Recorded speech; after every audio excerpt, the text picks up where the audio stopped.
বলিউডের পারফেকশনিস্ট আমির খান আবারও বড় পর্দায় ফিরছেন।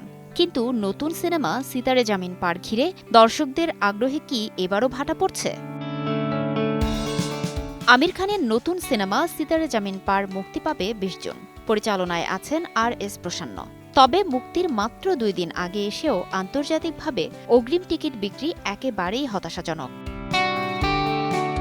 বিশেষ করে অস্ট্রেলিয়া, যুক্তরাষ্ট্র ও কানাডার মতো বাজারে এখনও ১,০০০-এর নিচে টিকিট বিক্রি হয়েছে, এমনটাই জানিয়েছে ভারতীয় সংবাদ মাধ্যম পিঙ্ক ভিলা।